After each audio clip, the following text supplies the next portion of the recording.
Good morning friends, welcome to the learning link. और आज हम देखेंगे कैसे हमें सेक्शन ए में 20 आउट ऑफ 20 स्कोर करना है। कल के वीडियो में मैंने आपको पार्ट 1 के 4 चैप्टर्स के एमसीक्यू दिए। आपको सिर्फ पर चैप्टर 10 एमसीक्यूज ही करने हैं and you will be done with section A. तो आज हम देखेंगे पार्ट 2 के 5 चैप्टर्स के एमसीक्यूज। ठीक है, तो ये है पार्ट 2 चैप्टर नंबर 1 प्रोबेबिलिटी, जो ज्यादातर सब बच्चों को अच्छा लगता है, प्रोबेबिलिटी, राइट। उसमें से आपको सिर्फ ये 10 एमसीक्यूज करने हैं। सबसे पहला एमसीक्यू है interval of probability of any event. कोई भी इवेंट की प्रोबेबिलिटी का इंटरवल क्या होता है? Answer is 0 to 1। Next, the probability of 5 Mondays in February month not being a leap year. अगर वो लीप ईयर नहीं है तो उसमें टोटल डेज होंगे 365, उसमें फुल वीक्स आ जाएंगे। और यहाँ पे हमें फुल वीक्स मतलब फेब्रुआरी मंथ में फुल वीक्स आ जाते हैं 4, तो वहीं पे 28 डेज खत्म हो गए, तो उसमें एक दिन भी एक्स्ट्रा नहीं आएगा, तो उसका प्रोबेबिलिटी क्या हो जाएगा? 0 हो जाएगा। As per mathematical definition having n outcomes मतलब उसका sample space, the probability of every outcome, किसी भी आउटकम का प्रोबेबिलिटी क्या होगा? 1/n। जैसे कि आप डैश थ्रो करेंगे तो n आउटकम मतलब you are going to have 6 outcomes, तो कोई भी एक रिजल्ट आने का प्रोबेबिलिटी क्या होगा? 1/6, that is 1/n। Now a union a dash is equal to u, that is true.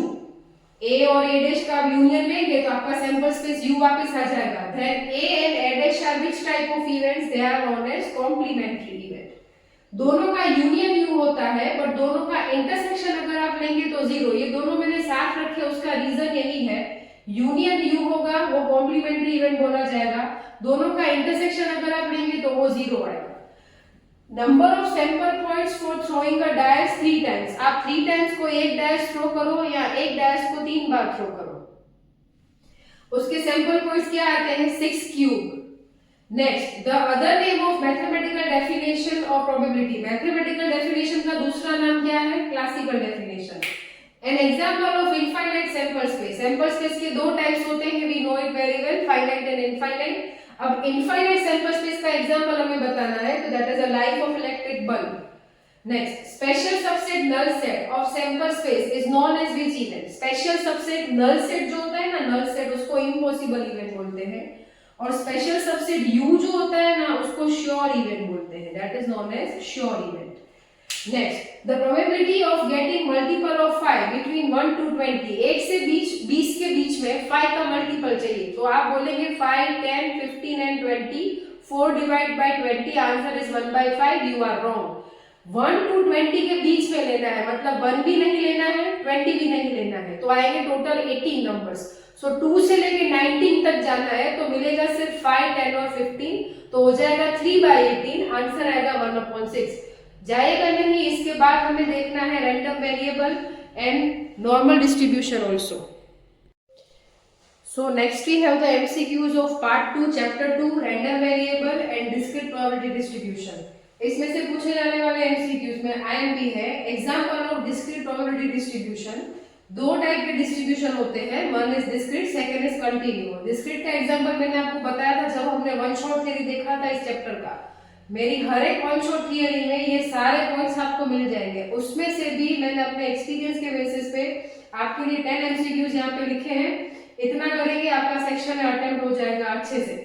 So discrete distribution के एग्जांपल है बर्थ ईयर ऑफ स्टूडेंट्स, उसके अलावा आप ले सकते हैं number of mistakes in a page, number of accidents in a city, etcetera.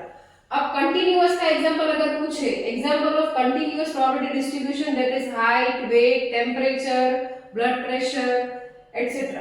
For discrete probability distribution, the value of p of x, probability का value कितना होता है? 0 से 1 के बीच में होता है, और उसका टोटल probability अगर पूछेंगे तो sigma p of x always 1 होता है। ध्यान रहे बच्चे गलती क्या करते हैं, इसमें प्रॉब्लम ये होता है कि बाइफरकेट करना बहुत जरूरी है, डिस्क्रीट डिस्ट्रीब्यूशन है कि बाइनोमियल डिस्ट्रीब्यूशन है। क्योंकि देखिए नेक्स्ट एमसीक्यू पढ़िए, for discrete probability distribution e of x, ये मीन है, किसका मीन है? ये डिस्क्रीट प्रोबेबिलिटी डिस्ट्रीब्यूशन का मीन है, ये e of x होता है। और अगर बाइनोमियल के मीन के बारे में आपको पूछे तो वो np होता है, तो गलती ना हो, डिस्क्रीट का डिस्ट्रीब्यूशन होगा तो मीन होगा e of x, और बाइनोमियल का होगा तो वो np होगा। इसके वेरिएंस को v ऑफ x बोलते हैं और बाइनोमियल के वेरिएंस को npq बोलते हैं। तो यहाँ पे आपको मीन 5 दिया है और e ऑफ x पर 35, तो वेरिएंस पूछ रहे हैं। आपको वेरिएंस का फॉर्मूला आता है e of x minus e of x square minus e of x whole square. तो देखिए यहाँ पे वेरिएंस का वैल्यू हमें ढूंढना है, ये आपको दिया हुआ है 35 और यहाँ पे आपको लगाना है मीन का स्क्वायर, 5 का स्क्वायर लगाएंगे 25, तो हमारा आंसर मिल जाएगा 10। नेक्स्ट क्वेश्चन है for discrete probability distribution e of x 3, मतलब इसका वैल्यू हमें 3 दिया गया है here. e of x is 3 का स्क्वायर लगाएंगे 9 हो जाएगा। वेरिएंस का वैल्यू दिया हुआ है 7, ये हमें 7 दिया हुआ है, तो हमें सिर्फ शिफ्ट करना है। आपको करना क्या है, 3 का स्क्वायर लगाया, 9 को इस साइड आप भेजेंगे, आंसर आएगा 16। उसके बाद बाइनोमियल डिस्ट्रीब्यूशन के बाद एमसीक्यू शुरू हुए। Binomial distribution the formula of getting no success, एक भी सक्सेस नहीं चाहिए। एक्चुअली हमारा फॉर्मूला है ncx p raised to x q raised to n minus x, x मतलब नंबर ऑफ सक्सेस, एक भी सक्सेस नहीं चाहिए, तो x की जगह पे हम क्या लगा देंगे 0। Next for binomial distribution mean is equal to 6, इसका मीन होता है np और वेरिएंस है 12/7। Then what type of distribution it is, distribution 3 type के होते हैं, एक होता है सिमेट्रिक, एक होता है पॉजिटिवली स्क्यूड और एक होता है नेगेटिवली स्क्यूड। अब देखिए यहाँ पे मैं पूछ रहे हैं कि डिस्ट्रीब्यूशन किस टाइप का है। वेरिएंस आपको दिया है npq जो है 12/7, उसमें आप np का वैल्यू लगा सकते हैं 6, मीन मतलब np होता है, उसको 6 लगा देंगे। अब हम 6 को शिफ्ट करेंगे डिवीजन में, तो q मिल जाएगा 12/42। अब q 12/42 है तो p कैसे मिलता है, p मिलता है 1/q लेने से, तो वो आपको मिल जाएगा 30/42। अब ये डेफिनेटली 0.5 से बड़ा है। अगर आपके सक्सेस का वैल्यू p मतलब प्रोबेबिलिटी ऑफ सक्सेस, वो अगर 0.5 से बड़ा होता है तो उसको नेगेटिवली स्क्यूड बोलते हैं। देखिए यहाँ पे आंसर क्या लिखा है, नेगेटिवली स्क्यूड। अगर वो लेस देन 0.5 होता है तो उसको पॉजिटिवली स्क्यूड बोलते हैं, और अगर वो इक्वल टू 0.5 होता है तो उसको सिमेट्रिक डिस्ट्रीब्यूशन बोलते हैं। तो यहाँ पे आंसर आएगा नेगेटिवली स्क्यूड। नेक्स्ट आता है n is equal to 4, p is equal to, देखिए p इज इक्वल टू 1/2 दिया हुआ है, ये आपका सिमेट्रिक डिस्ट्रीब्यूशन है। तो सिमेट्रिक डिस्ट्रीब्यूशन में प्रोबेबिलिटी फाइंड करने का शॉर्टकट फॉर्मूला कुछ ऐसा है ncx n2 raised to n, this is the formula you can apply for the symmetric distribution. तो यहाँ पे आपको n4 दिया है और p 1/2 दिया है। Of binomial distribution for which value of x p of x is maximum, x की वैल्यू दी है 0 2 3 4, इसमें से किसका प्रोबेबिलिटी p ऑफ x मतलब प्रोबेबिलिटी सबसे बड़ा होगा। आपको 1/1 देखिए x का वैल्यू यहाँ पे लगाना है, n कितना है 4, एक बार 0 लगाएंगे, 2 का 4 पावर लगाएंगे कितना होगा 16, एक बार 0 लगाइए आंसर आएगा 1/16, 2 लगाएंगे इधर आंसर आएगा 6/16, 3 लगाएंगे 4c3 कितना होता है 4 × 3 × 2/3 2 1 हो जाएगा 4/16, और 4c4 लगाएंगे तो होगा 1/16। सबसे बड़ा प्रोबेबिलिटी आ रहा है 6/16 जब आपने x लगाया यहाँ पे 2। समझ आ रहा है, इतना एलेबोरेट करने का हमारे पास टाइम नहीं है, मैंने आपको शॉर्ट में समझाया, इसका आंसर आएगा 2। तो ये याद रख सकते हैं आप, जब भी आपका डिस्ट्रीब्यूशन सिमेट्रिक होगा, p इज इक्वल टू 1/2 होगा तो q इज इक्वल टू भी 1/2 होगा। आपको पता होना चाहिए p plus q is equal to 1 होता है, right. Next in binomial distribution what is the relation of mean and variance, most timely MCQ है। मीन और वेरिएंस का रिलेशन क्या है, np is always greater than npq। और आखिरी सवाल ये है binomial distribution is distribution of which variable, कौन सा वेरिएबल है। चैप्टर का नाम ही देखिए क्या है, डिस्क्रीट प्रोबेबिलिटी डिस्ट्रीब्यूशन, तो ये डिस्क्रीट नेचर का डिस्ट्रीब्यूशन है। Now let's move forward to the next chapter that is normal distribution.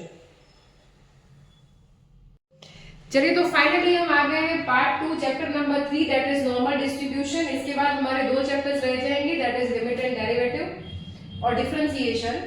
तो वीडियो शुरू करने से पहले I want to tell you something, if you find my video actually informative, अगर आपको मेरे वीडियोस इंफॉर्मेटिव लगते हो then do share with your friends and do subscribe also. Let's go ahead. The first MCQ is the area of right of mu. To the right of mu in a normal distribution is 0.5. अगर आपको right पूछ रहे तो भी वो 0.5 है, left पूछ रहे तो भी वो 0.5 ही रहेगा। Next, in a normal distribution, what percentage of observations are between mu plus or minus 1 sigma? अब देखिए यहाँ पे आपको ये जो दिया है ना बाउंड्री, उसके बेसिस पे आपको उसका एरिया पूछ रहे हैं। ये बाउंड्री दिया है, ये जो आप देख रहे हैं ये z का वैल्यू है। मैंने अपने वन शॉट थियरी में बहुत अच्छे से ये ट्रिक मैंने समझाई है बच्चों को। अगर आपको बाउंड्रीज दे देते हैं तो आपको क्या करना है, यहाँ से z का वैल्यू उठाना है, वो आपको चेक करना है। इसके लिए प्रोबेबिलिटी आपको मिलेगा 3413 और उसको मल्टीप्लाई बाय 2 लगा देना है तो एरिया मिल जाएगा। अगर एरिया आपको दिया हुआ है तो आपको क्या करना है, एरिया डिवाइड बाय 2 लगाना है। 0.6 से 26 को आप डिवाइड बाय 2 करेंगे तो 3413 आएगा। उसके लिए आपको z चेक करना है तो 1 मिलेगा। तो ये आपका इंटरवल का फॉर्मूला बन जाएगा म्यू प्लस और माइनस 1 सिग्मा। चलिए next, normal distribution is denoted by, normal distribution को कैसे डिनोट किया जाता है, that is n into bracket mu sigma square. What are the parameters of normal distribution, that is mu and sigma? What are the two constant values in normal distribution? This is most IMP question. E is equal to 2.7183 and pi is equal to 3.1416. Next, the value of mean deviation in normal distribution. Normal distribution का MD क्या होता है 4/5 sigma और QD क्या होता है 2/3 sigma, ध्यान रहे।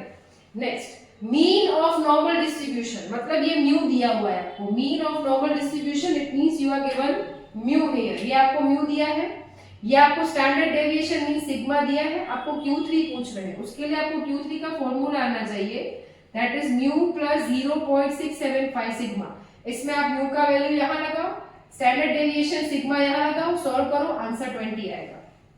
Next, what is the value of mean and variance of standard normal variable? Now catch my words.